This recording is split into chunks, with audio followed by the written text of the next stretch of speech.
Welcome to my channel mission board class 10th Kendriya विद्यालय का pre board exam का ये क्वेश्चन पेपर है और इसका 1 to 20 सम्स MCQs का सॉल्यूशन इस वीडियो में हम समझेंगे।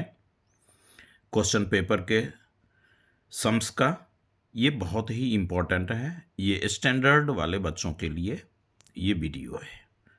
क्लास 10th मैथ्स इस तरह के ये हैं pre board exam 2023-2024 maths standard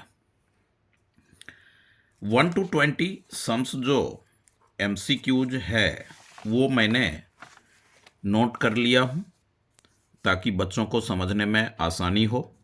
the fifth term of NAP 20 and इस तरह का है। आप इसका अच्छी तरह से ये देखें ताकि आपको ये देखने से क्वेश्चंस लिखने MCQ का क्वेश्चंस ज़रूर लिखें क्योंकि ये NCERT में इस तरह का क्वेश्चंस है नहीं और उसके टॉपिक से बने हुए सम्स होते हैं। 1 to 20 बहुत ही इम्पोर्टेंट है और ये सेकेंड पेज का है।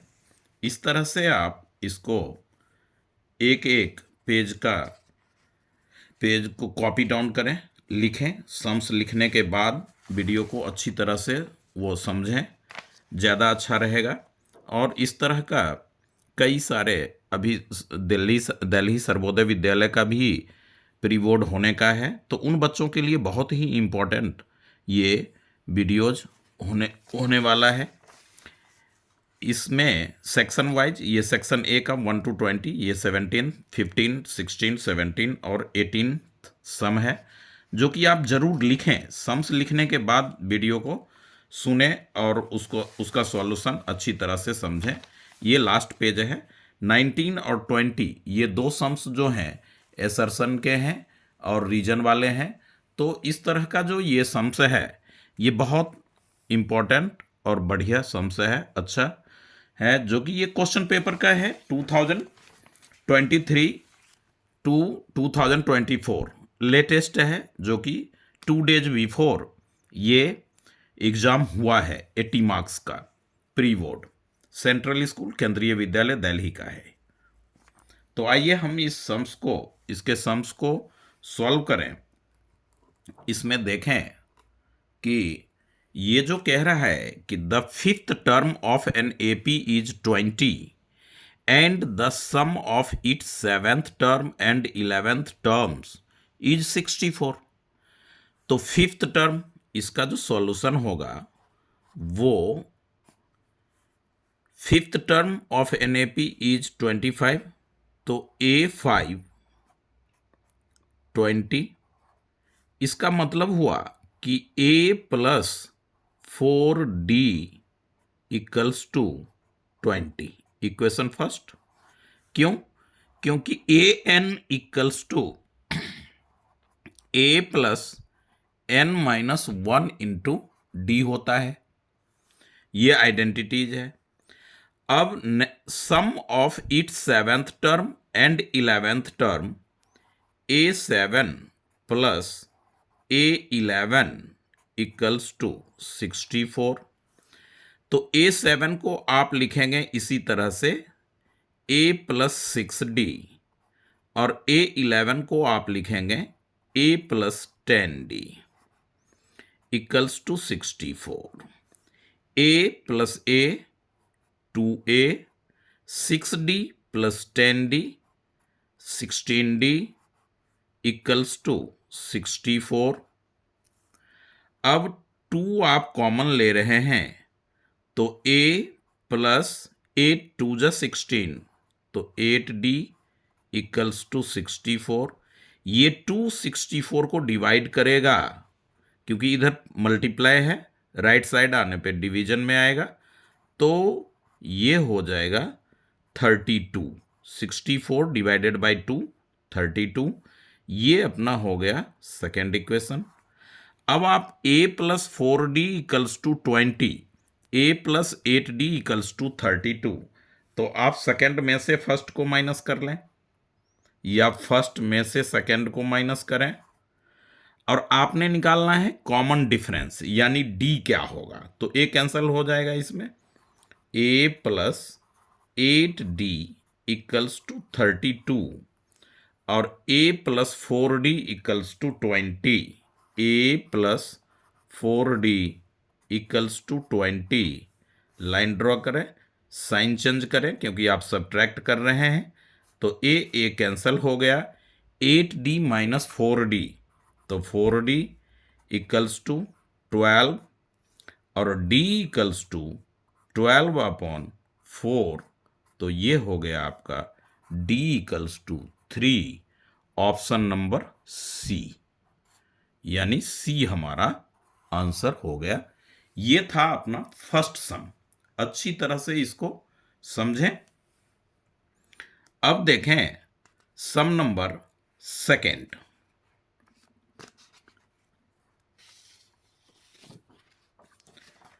सम नंबर सेकेंड में कहता है कि if a chord AB subtends an angle of 60 degree at the center of a circle, then the angle between the tangents। तो पहले आप इसका फिगर समझें कि ये एक सर्कल है और कोई एक्सटर्नल पॉइंट यहां पे है। यहां से आप टेंजेंट को ड्रॉ करें, ये 10 चैप्टर का है, और सेंटर पे जो कहता है कि ये 60 डिग्री का एंगल इस तरह का, वो drawn from A and B circle, then the angle between the tangent to the circle drawn from A and B, a chord A B subtended. कोई कॉर्ड जो है वो ए बी, इस तरह का फिगर नहीं होगा, of 60 degree, subtended and angle 60 degree और सेंटर एट द सेंटर। तो मान लीजिए कि कोई कॉर्ड, ये कॉर्ड है सपोज करें, तो ये 60 डिग्री यहाँ पे फॉर्म कर रहा है, तो 60 डिग्री सेंटर पे, तो a circle then the angle between the tangent, tangent के बीच का जो एंगल होगा to the circle drawn from, तो वो क्या होगा। तो ये 60 है और ये 120 होगा। ये साइक्लिक की तरह बिहेव करता है क्योंकि ये 90 हो गया और ये 90 होता है। तो इस तरह से आप जाने कि ये जो है ये 120, यानी कि ऑप्शन डी आपका राइट आंसर होगा। क्योंकि ये जो सेंटर से टेंजेंट पे ये जो लाइन पॉइंट ऑफ कांटेक्ट होता है, यहाँ पे बनता है 90 डिग्री का एंगल। इस जगह पॉइंट ऑफ कांटेक्ट हुआ तो ये 90 डिग्री का एंगल बनेगा। और इस तरह का ये जो है, तो ये और ये एंगल 180 होगा, तो ये 60 है तो ये 120 होगा। इस तरह से आप इस सम्स को समझ सकते हैं। ये चैप्टर 10 का है। अब सम नंबर थर्ड की हम बात करें, कहता है the roots of the equation 2x² minus 6x minus 7। तो ये जो इक्वेशन है इसी को आप पहले लिखें। ये 4 चैप्टर का ये सम से है, फोर्थ का, 6x माइनस 7 इक्वल्स टू 0। अब आपने देखिए कि ए ऑप्शन है real and equal, real and unequal, imaginary, none of these. तो ये नेचर ऑफ रूट से है। हमेशा ध्यान रखें, 10th क्लास के बच्चों को ध्यान रखना होगा कि टेबल 3.4 थर्ड चैप्टर और एनसीईआरटी का 4th चैप्टर क्वाड्रेटिक इक्वेशन का नेचर ऑफ रूट, ये 2 सम्स गारंटी के साथ रहेंगे ही रहेंगे। तो आइए इसको सॉल्व करें। नेचर ऑफ रूट हमें निकालना है, तो a equals to 2, b equals to -6, d equals to c equals to -7। तो d डिस्क्रिमिनांट b² माइनस में 4ac, -6 की स्क्वायर माइनस 4ac, a के जगह 2, c के जगह -7 लेंगे, तो ये हो गया आपका 36। ये माइनस और ये माइनस प्लस, 6 7 जा 42। इस तरह से 6 और 2 8 7, यानी d जो है वो 0 से ग्रेटर देन है। तो d जब 0 से ग्रेटर देन होता है तो रूट्स जो होते हैं उसका नेचर होता है रियल एंड अनइक्वल। अनइक्वल को ही डिस्टिंक्ट भी बोलते हैं। तो आप ध्यान रखना इन बातों का। इसका ऑप्शन हो गया ऑप्शन नंबर बी। ये हमने तो नेचर ऑफ रूट जो है वो 4th चैप्टर बहुत ही इंपॉर्टेंट है, और एनसीईआरटी का टेबल 3.4 3rd चैप्टर का A1/A2 वो भी मोस्ट इंपॉर्टेंट में आता है। The perimeter of triangle with vertices, ये 7 चैप्टर का है। मान लीजिए कि आप एक ट्रायंगल ड्रॉ कर लिए और उसका वर्टिजेज ले लें 0 4 0 0 ऐसा। तो ये 0 0 जो है आप ध्यान रखें कि ये कहाँ पे आएगा, ओरिजिन पे आएगा, और ये इस तरह का हो गया। तो ये 0 4 है तो 0 4 आप इसे दें वाई एक्सिस पे, और 3 0 आप एक्स एक्सिस पे लें, ये 0 0 हो गया। तो देखें कितना ईजी है, वाई पे 4 है तो ये 4 हो गया, और एक्स पे 3 है तो ये 3 यूनिट हो गया। इसकी लेंथ अब इसे चाहिए, तो ये आ जाएगा आपका अंडर रूट 4 की स्क्वायर प्लस 3 की square under root 16 plus 9 under root 25 equals to 5। तो ये 5 हो गया। तो पेरीमीटर ही तो निकालना है आपने। तो पेरीमीटर का क्या होगा, तीनों साइड का सम्स। तो ये 4 plus 3 plus 5 equals to 12, option D. मगर ध्यान रखना है कि 0 0 वर्टिजेज आया तो ये ओरिजिन पे आएगा, और ये 0 4 है तो वाई एक्सिस पे होगा। एक्स का वैल्यू 0 तो पॉइंट लाइज करेगा वाई एक्सिस पे, वाई इक्वल्स टू 0 तो पॉइंट लाइज करेगा एक्स एक्सिस पे। तो ये आप यहां से यहां का डिस्टेंस 3 हो गया, यहां से यहां 4 हो गया। अब बाय पाइथागोरस से आपने ये फाइंड आउट किया, और ये हो गया आपके वो ऑप्शन डी। तो ये था सम नंबर 4th 7 चैप्टर से ये था। अब आए देखें सम नंबर 5 में कहता है if 2 sin 2 theta equals to under root 3 then theta. तो थीटा क्या होगा, अच्छा सम है। तो 2 sin 2 थीटा है, तो आप ये देखें कि sin 2 थीटा, पहले तो सम्स को लिख लें एक बार ये अंडर रूट समझने के लिए। sin 2 थीटा जो है वो हो जाएगा अंडर रूट 3 बाय में 2। साइन कितना डिग्री, टेबल में जाइए, साइन कितना डिग्री रूट 3 बाई 2 होता है, तो आप जानते हैं कि साइन 60 डिग्री होता है, और इसको 2 थीटा में आप डालें तो 2 थीटा इक्वल्स टू 60 डिग्री, तो थीटा इक्वल्स टू 30 डिग्री। कितना हो जाएगा, 30 डिग्री। यानी ऑप्शन ए जो होगा वो हमारा राइट ऑप्शन होगा सम नंबर 5 के लिए। ये देखो ये 2 है, मल्टीप्लाई में इधर आया, डिवाइड हो गया। आप जानते हैं कि साइन 60 डिग्री टेबल जो है उसमें रूट 3 बाई 2 होता है, तो 60 डिग्री और 2 थीटा यहाँ है, तो 2 थीटा के इक्वल 60 आ गया, थीटा इक्वल्स टू 30 डिग्री आ गया। तो अच्छी तरह से समझें, लॉजिकल सम्स होता है 1 मार्क्स में, फिर भी मैं सॉल्व करके बता रहा हूं। तो ये 5th सम्स था। अब 6th में देखें the length of the minute hand. ये आपके हो गए पुराने ओल्ड बुक का 12 चैप्टर है और न्यू बुक का 10 चैप्टर है।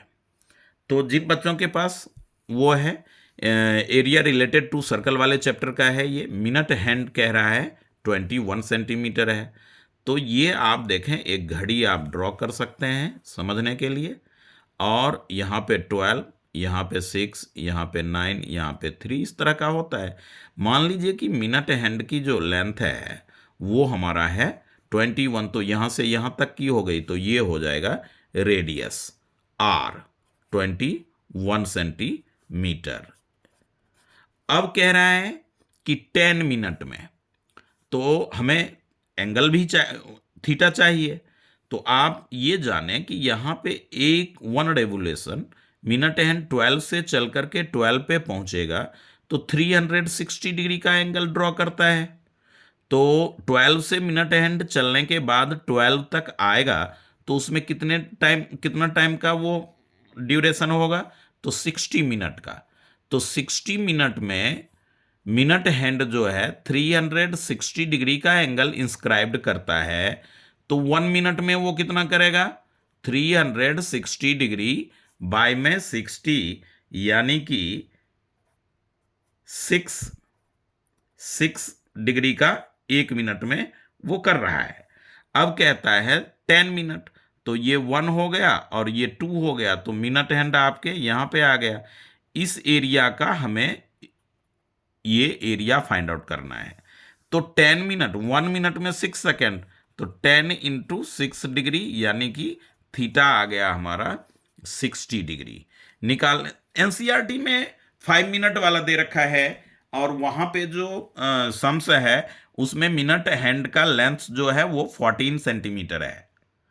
तो आपने 60 मिनट में 360 डिग्री का एंगल इंस्क्राइब्ड होता है सेंटर पे वो, तो 1 मिनट में 6 डिग्री का होगा और 10 मिनट में 60 डिग्री का होगा। अब एरिया ऑफ सेक्टर आप आइडेंटिटी लगावें इसमें, एरिया ऑफ सेक्टर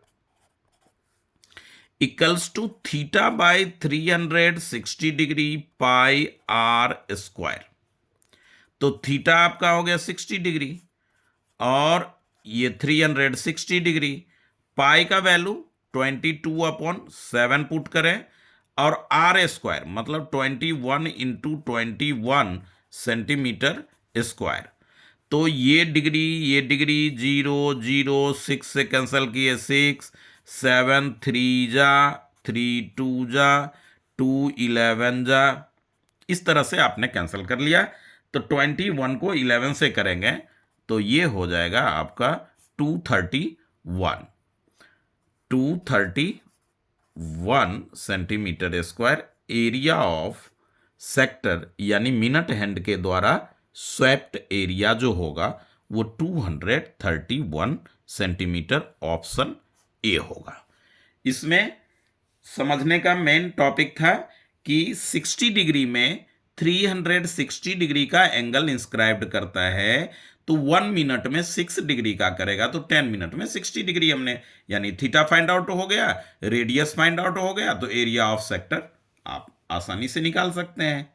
तो ये कैलकुलेशन भी अच्छी तरह से बच्चों को आना चाहिए, और ये होगा प्रैक्टिस से, आपको ये अच्छी तरह से समझना पड़ेगा। अब सेवेंथ जो है, सेवेंथ सम प्रोबेबिलिटी का है, न्यू बुक में 14 चैप्टर है और ओल्ड वाले बुक में 15 चैप्टर है। अ बॉक्स कंटेंस 90 डिस्क है जिसपे नंबर 1 to 90 लिखा हुआ है। तो इसका सॉल्यूशन इस तरह से देखें कि 1 है, 2 है, 3 है, 4 5 6 7, इस तरह से वो जो है 90 तक के नंबर एक एक डिस्क के ऊपर लिखा गया। अब उसमें कहता है कि random form the box, box से एक डिस्क निकाला गया जो कि bears prime number less than 23। कहता है 23, उसमें जो आपने डिस्क बॉक्स से निकाला उसमें 23 से लेस पहले वाले वो हैं प्राइम नंबर। तो आप देखें कि प्राइम नंबर होते के कौन कौन से हों, 2 होगा, 3 होगा, 5 होगा, 7 आएगा। जिस नंबर में 1 से डिवाइड हो और उसी नंबर से डिवाइड हो वो प्राइम नंबर कहलाता है।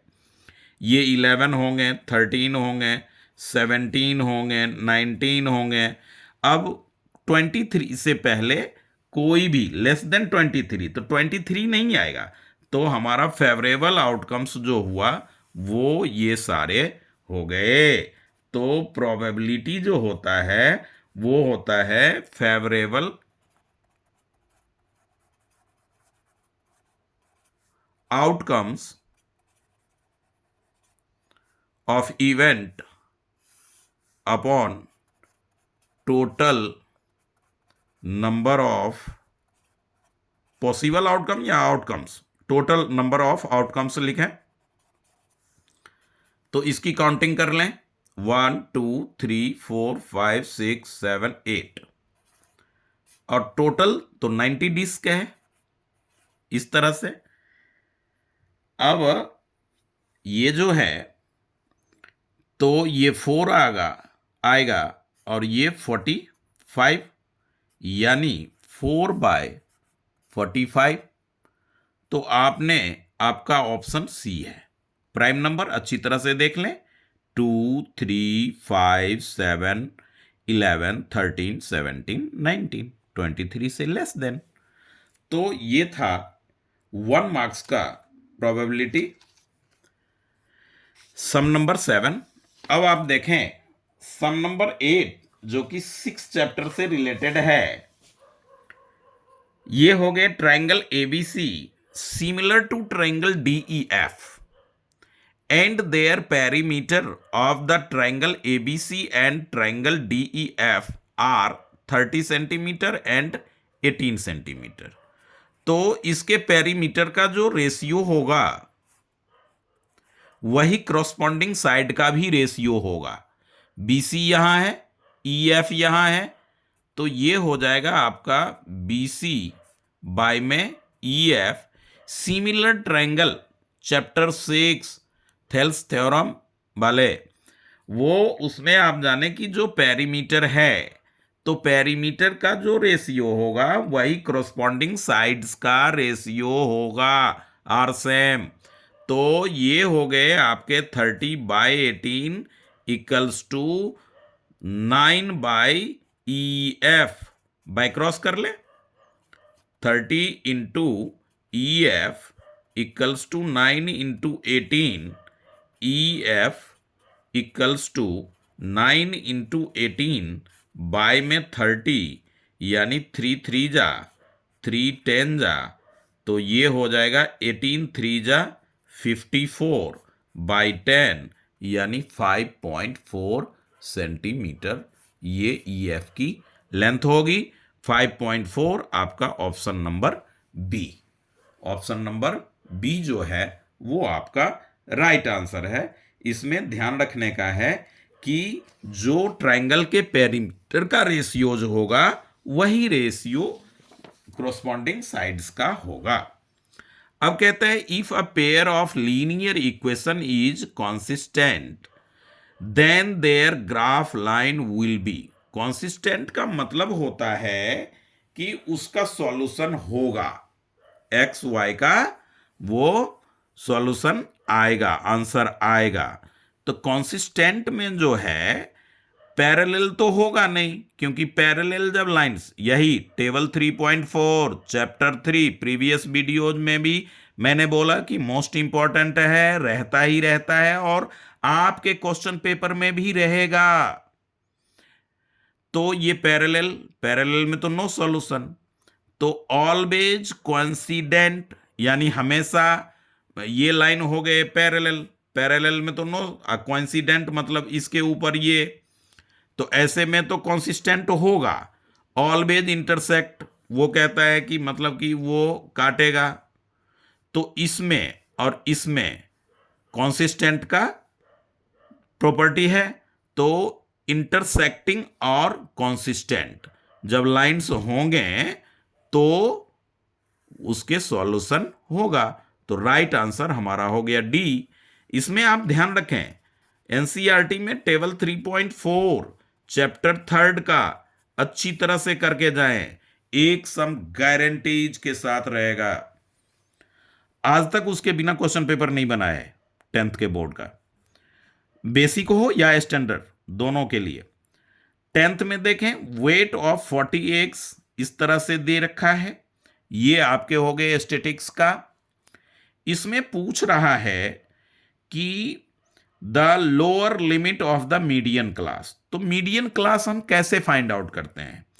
तो इसका CF पहले आप ले ले, ये 10 होगा, ये 20 कॉम्युलेटिव फ्रीक्वेंसी आप लिखें, तो ये 10 में 12 आप ऐड करें, 22 में 12 आप ऐड करें, 34 में 4 ऐड करें, तो ये होगा आपका क्या 38 में 2 ऐड करें तो 40, तो 40 है, 40 आ गया ये हमारा।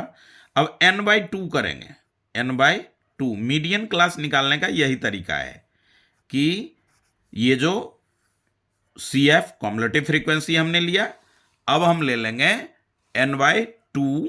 तो n/2 जो अपना आएगा वो होगा 40/2 यानी 20। अब 20 के राउंड अप में आप देखें तो आपको क्या मिलेगा, 20 के पास कौन सा कॉम्युलेटिव फ्रीक्वेंसी है, तो 20 है। तो 20 नियर अबाउट तो क्या हो गया, ये हमारा मीडियन क्लास हो गया।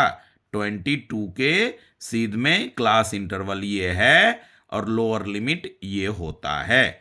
तो मीडियन क्लास का मीडियन, पहले तो मीडियन क्लास लिख लें, तो मीडियन क्लास हमारा हो गया 90 माइनस 95। अच्छी तरह से समझें, पहला काम है कॉम्युलेटिव फ्रीक्वेंसी निकालना, तब जबकि मीडियन दे रखा हो, मीडियन से हमें मीडियन क्लास फाइंड आउट करना है। तो उसमें आपने कॉम्युलेटिव फ्रीक्वेंसी लेना है, n/2 लेना है। n का मतलब हो गया सम ऑफ ऑल फ्रीक्वेंसी, तो 40, तो 40 अपना ये आया, और 20 आ गया, तो 20 इसके नियरेस्ट है राउंड ऑफ में, तो इसका 90 हो गया। ये L जो होगा वो 90 होगा, यानी कि ए आपका ऑप्शन इसका राइट ऑप्शन है, ए।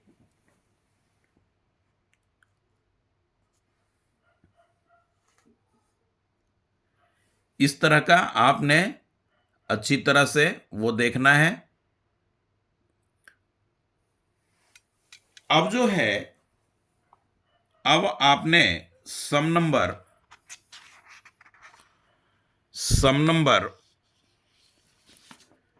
11th से आप देखें,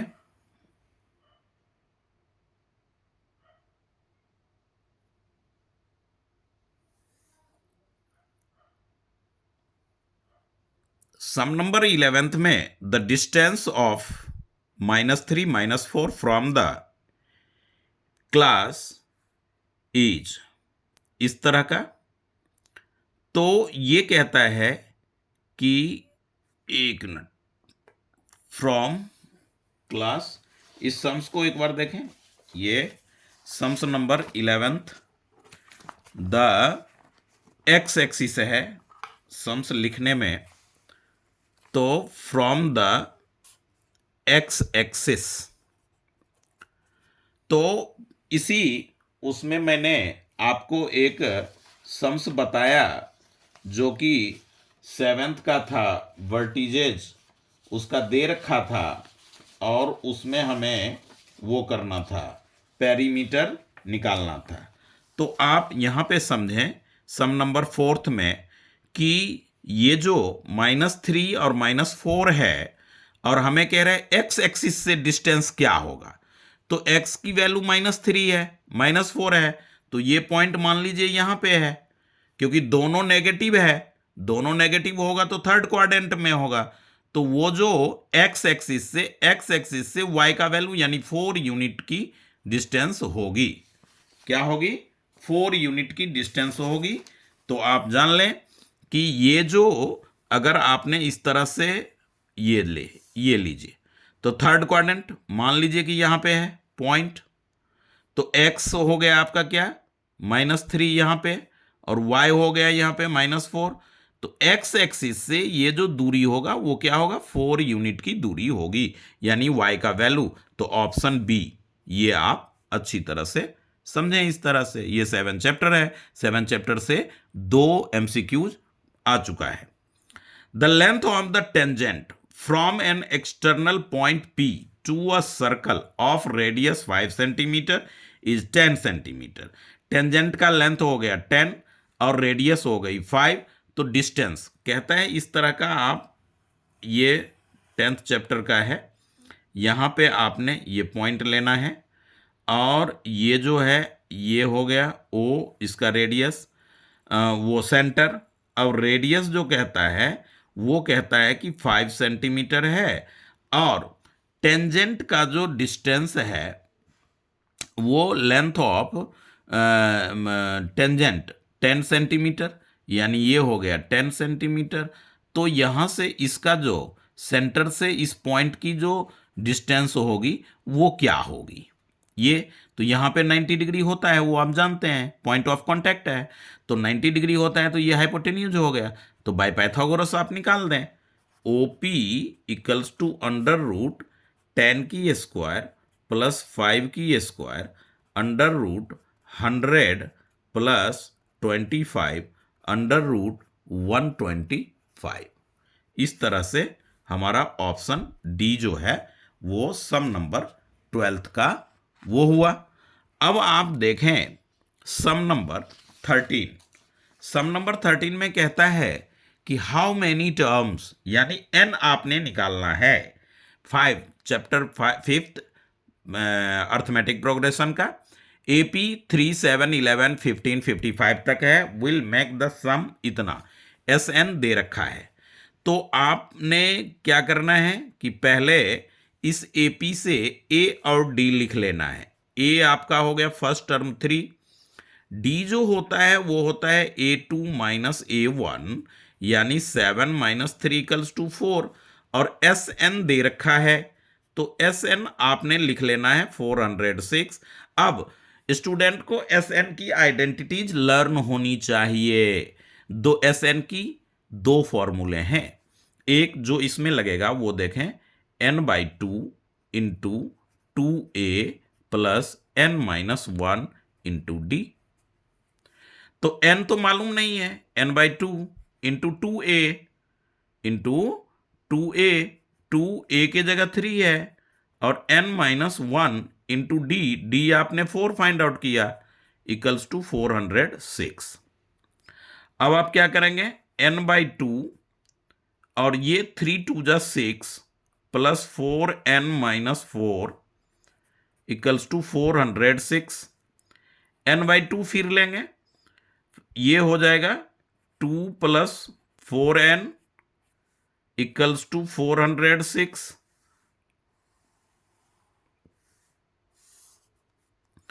अब n/2 और ये 2 कॉमन कर लें तो होगा आपका 1 प्लस 2n, ये 2 कैंसल हो गया, 406 आया। अब ये हो जाएगा n1 जा n को 2n से करें, 2n की स्क्वायर और माइनस में 406 इक्वल्स टू 0। अब जो है इसका फैक्टर कर दें, 406 इक्वल टू 0, इस तरह से। तो ये जो कितने टर्म का वो n का वैल्यू आपने आ जाएगा। 406 को 2 से करेंगे तो 812। अब इसका प्राइम फैक्टर लेंगे 2, 406 2 से करेंगे 203। अब ये किससे होगा, ये इसमें जो आपने देखना है वो इसका जो होगा, इसका फैक्टर तो निकालना पड़ेगा। तो फैक्टर जो हम निकालेंगे तो फैक्टर क्या होगा कि ये जो है 203, 7 से दें तो 7 2 जा 14, 7 से चला जाएगा, 7 2 जा 14 और 7 9 जा 63, तो ये 28 और 29, तो 2n² प्लस 29 डी वो n minus 28 n minus 406 equals to 0, इस तरह का होगा। 2n आप कॉमन लेंगे, वो n कॉमन लेंगे तो 2n प्लस 29, तो ये नॉट एग्जिस्ट होगा। अब माइनस 28 आप कॉमन लेंगे तो n माइनस 29 ये हो जाएगा। तो इस तरह से 13 का जो है वो 28 आ जाएगा। ये तो 20 माइनस, एक मिनट कहीं मिस्टेक हो रहा है अपना, एक बार चेक कर लें।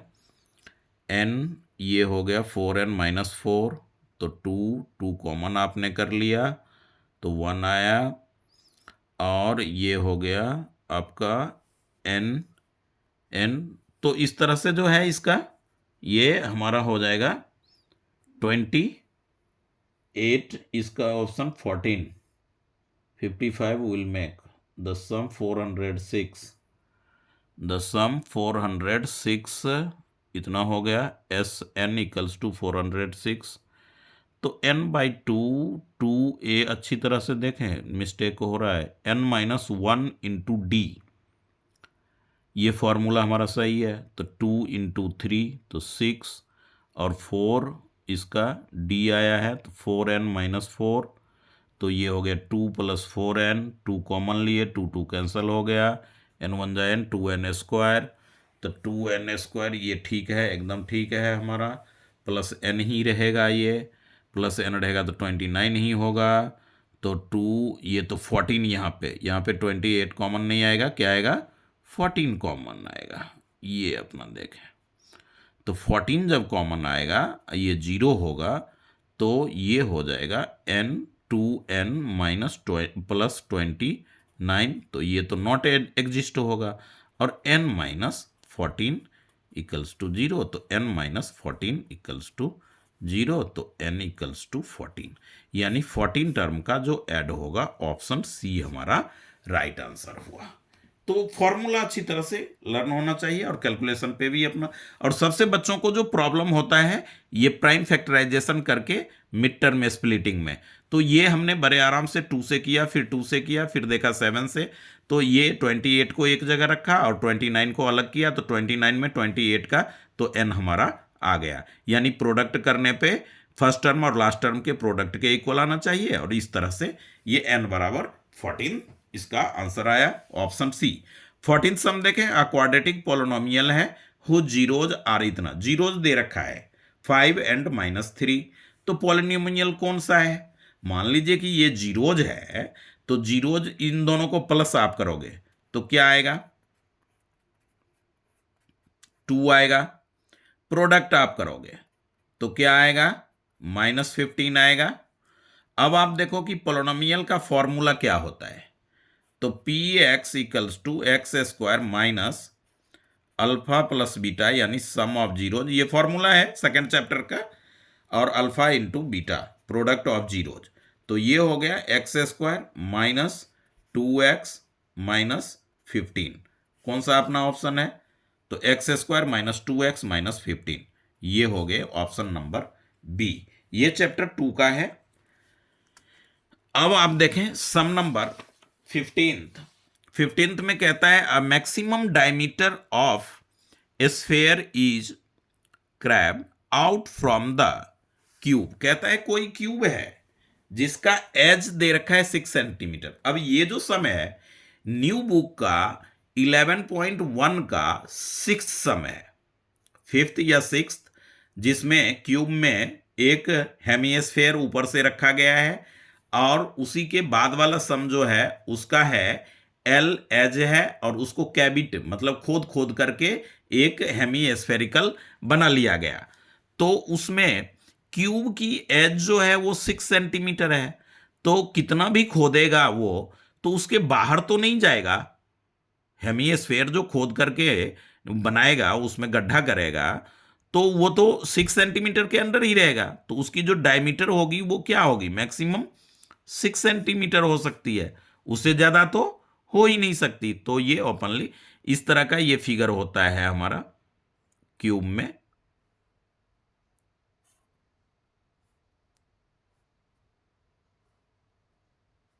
और इसमें आप जो है इस तरह का गड्ढा आप खोद रहे हैं इस तरह का, तो मान लीजिए ये एज 6 है, तो इस हेमिस्फेयर की डायमीटर भी तो 6 ही होगी ना। और इस तरह का सम्स है, 2 सम्स दे रखे हैं, एक एग्जाम्पल भी एनसीईआरटी में है मगर वो हेमिस्फेयर छोटा है, ऊपर से रखा गया है। अब वर्टिकल स्टिक 1.8 मीटर लॉन्ग है, जो कि अब ध्यान दीजिए ये 9 चैप्टर का है, ये कहता है कि 1.8 मीटर लॉन्ग स्टिक है जिसका शैडो जो है वो आपका हो गया 45 सेंटीमीटर, यानी कि ये लंबा है और ये सेंटीमीटर में छोटा है, ये जानिए ये शैडो यहां पे ग्राउंड पे हुआ। अब वो कहता है कि कोई पोल है जो कि 6 मीटर लॉन्ग है, तो उसकी वो शैडो क्या होगी, 6 मीटर लॉन्ग है तो शैडो क्या होगी, तो इसका और इसका रेशियो और इसका रेशियो आप सीधा निकाल दें, तो ये हो जाएगा आपका 1.8 बाय में 6, ये हो गया हाइट ऑफ स्टिक, ये हो गया height of pole.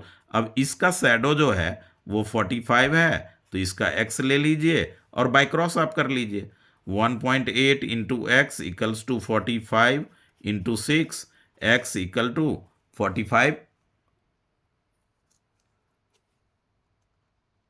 x equal to 45 into 6 by में 1.8, पॉइंट हटाइए, 0 लगाइए।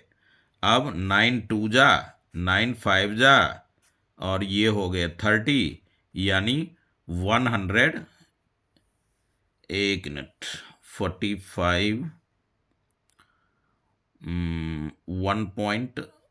1.6 1.8। एक बार सम्स को देखें, सम नंबर कौन सा है?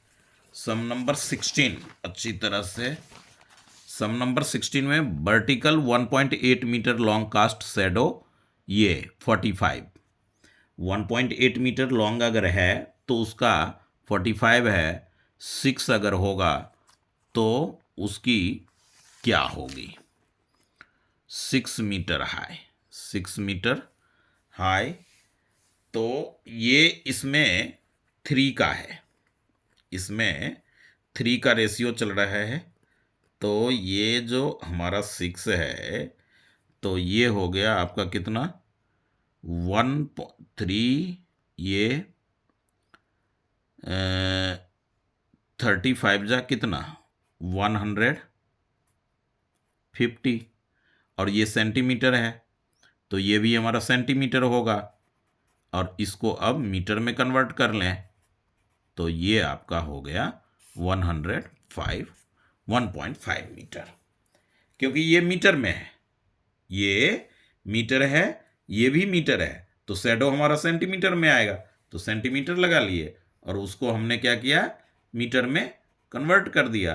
तो वेरी सिंपल था, रेशियो पे हमने ले गया। ये मगर 9 चैप्टर का है, और ये 6 का जो है ये 6 चैप्टर से ही है, उसी पे।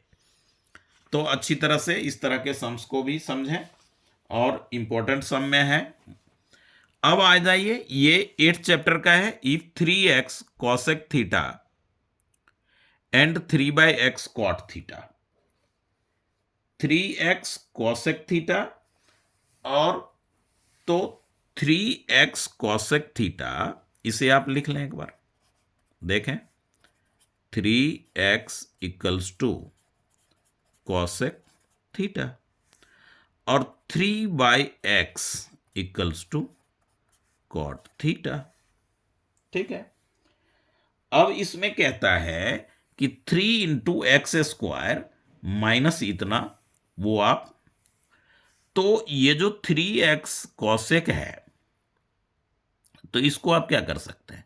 सबसे पहले तो आप ये जाने कि cot स्क्वायर थीटा अब माइनस में cosec स्क्वायर थीटा, ये क्या होता है? 1 होता है। तो cosec स्क्वायर थीटा क्या हो गया आपका? 3x की होल स्क्वायर माइनस में cot स्क्वायर, यानी 3 बाय में x इसकी होल स्क्वायर इक्वल्स टू क्या होता है? 1 होता है। यानी ये जो फॉर्मूला है 8 चैप्टर का, cosec square theta minus cot square, cot minus cot square theta equals to 1। तो ये क्या हो जाएगा? 9x स्क्वायर माइनस में 9/x स्क्वायर इक्वल्स टू 1। 9 आप, ये जो है ये x स्क्वायर, तो आप क्या करेंगे? वो कहता है 3x स्क्वायर और 3/x की होल स्क्वायर, तो पूछ ये हो गया 9 into x square minus 1/x square equals to क्या? 1/1। X square minus 1/x square equals to क्या होगा? ये होगा 1/9। तो इतना 1/9 हो गया। तो 3 इंटू ये है, इसका वैल्यू हमने क्या निकाल लिया? 1/9 निकाल लिया। तो ये कैंसिल होकर के क्या हो जाएगा? 1/3, यानी 6। तो इसके लिए आपको ये जो अपना फॉर्मूला है वो आपको लर्न होना चाहिए। ये फॉर्मूला अगर लर्न नहीं होगा तो 8 चैप्टर का ट्रिकोनोमेट्रिक रेशियोज का नहीं बनेगा सम्स। तो उसके लिए कॉसेक थीटा था, कॉट थीटा था। कॉसेक और कॉट का फॉर्मूला जो होता है cosec square theta minus cot square theta equals to 1। तो उसको हमने बिठा लिया 3x की होल स्क्वायर 3 बाई, इस तरह से x square minus 1 by x की वैल्यू हमने फाइंड आउट किया और इसमें पुट कर दिया। तो 1/3 यानी ऑप्शन सी अपना आ गया। एमसीक्यूज है बट सॉल्व करके, सीधा ये नहीं कि 17 का ए 17 का बी, ऐसा कुछ नहीं है। सॉल्व करके आपको ऑप्शन निकालना होगा। हाँ, वहां पे एग्जाम में यदि आपको कंफर्म पता है कि इस सम्स का ये एबीसी है तो आप बिना निकाले हुए भी टिक लगा सकते हैं, मगर यहां समझना तो पड़ेगा। सम नंबर 18 में देखें, ये चैप्टर फर्स्ट से है। HCF और 2 नंबर 27 है, LCM ऑफ 160 है। तो if one of the number is 54 है तो अदर नंबर क्या होगा? तो जाने, अदर नंबर का फॉर्मूला होता है HCF इंटू LCM बाय में 1 नंबर जो गिवन दे रखा है, ये फॉर्मूला ही होता है। तो HCF आपका हो गया 27 और LCM हो गया 162 और 1 नंबर जो है वो हो गया 54। 27 2 से काटेंगे 81, तो आपका ऑप्शन डी हो गया। अदर नंबर जो होगा वो ऑप्शन डी। एकदम प्यारा सम है, अच्छा सम है। चैप्टर 1 का ये है, 1 मार्क्स का। और इस वीडियो से आपको ब्लूप्रिंट भी अच्छी तरह से पता चल जाएगा कि कौन सा सम कितने नंबर का और किस सेक्शन में रहेगा, वो भी मैं बता रहा हूं। अब आ जाइए, मेन है एसर्शन और रीजन। 18 तक का सम हो गया, तो अब हम देखेंगे एसर्शन और रीजन वाले सम्स, जो कि इतना लिखना पॉसिबल नहीं था। तो ये मैं आपको यही क्वेश्चन पेपर में ही समझा रहा हूं। एसर्शन में कहता है the line of site is the line drawn from the eyes of an observer. अब ये आईज तो आप जानते हैं, चैप्टर 9 जो है एप्लीकेशन ऑफ ट्रिकोनोमेट्री, जिसमें हाइट एंड डिस्टेंस का सम होता है। तो ऑब्जर्वर के आंखों के साथ जो लाइन बनती है, तो वो कहता है two point the object viewed by the observer. किसी भी ऑब्जेक्ट को जो देखने वाला है, तो आप जानते हैं कि नीचे से देखेगा तो एंगल ऑफ एलिवेशन बनेगा, ऊपर से देखेगा तो एंगल ऑफ डिप्रेशन बनेगा। ये चीज है उसका। अब कहते हैं ट्रिकोनोमेट्रिक रेशियो, ध्यान दीजिए, ट्रिकोनोमेट्रिक रेशियो हो गया 8 चैप्टर, और ये बातें कर रहा है चैप्टर 9 एक्सरसाइज 9.1 एनसीईआरटी का। तो ये तो दोनों विरोधाभास हो गया ना, कॉन्ट्रडिक्ट हो गया। तो ये तो बोथ असर्शन, ये तो होगा नहीं। तो क्या होगा? बोथ असर्शन ए और बी आर ट्रू, ये भी ट्रू है। फाइंड हाइट और द, क्योंकि हाइट जो हम निकालते हैं वो tan sin इसी पे ले जाकर के निकालते हैं। But it is not a correct explanation of assertion. Maximum बच्चा ये गलत करके आया है एग्जाम में। तो इसका जो ऑप्शन है वो हो गए आपके बी, क्योंकि इससे इसका रिलेशन नहीं है। ये चैप्टर 8 का है, तो ये चैप्टर 9 की बातें कर रहा है। तो दोनों सही बात है, बट इसका ये रीजन जो है वो असर्शन का वो सेटिस्फाइड काउज नहीं है। 20, सम नंबर 20 में देखें, in a circle of radius 6 centimetre the angle of a sector is 60 degree. तो रेडियस भी है और 60 डिग्री थीटा एंगल वो भी है। अब एरिया ऑफ सेक्टर, तो आप तो जानते हैं एरिया ऑफ सेक्टर एमसीक्यूज वाले में लिखा theta by 360 degree into pi r square. अब देखें कि ये क्या कहता है, लेंथ ऑफ द आर्क। भैया लेंथ ऑफ द आर्क तो अलग फॉर्मूला होता है, थीटा बाई 360 डिग्री टू, इसमें तो एरिया ऑफ सेक्टर लगेगा, और यहां लेंथ ऑफ आर्क कहता है। दोनों अलग अलग बात, दोनों सही है, ये फॉर्मूला भी सही है, एकदम राइट है। लेंथ ऑफ आर्क का यही आइडेंटिटी जो होता है। तो इसका भी आंसर हो जाएगा B, both assertion A and reason R true, but reason R is not a correct explanation of assertion A. तो इस तरह से हमने 1 to 20 MCQs जो कि प्री बोर्ड का 2000 मतलब 23 एंड 2024 जो न्यू सेशन है, करंट सेशन है, उसका ये था। और इसका 2 मार्क्स 3 मार्क्स वाले भी वीडियो मैं, वो तो व्हाइट बोर्ड पे ही बच्चों को बताऊंगा, उस टाइम का जो है आप तक पहुंचा दूंगा। तो ये सम्स अच्छी तरह से करें, और लाइक बेल आइकन जरूर प्रेस करें, बिकॉज एक से एक इंपॉर्टेंट मैथ्स का वीडियोज स्टैंडर्ड या बेसिक वालों के लिए, क्लास 10th के लिए मैं दूंगा।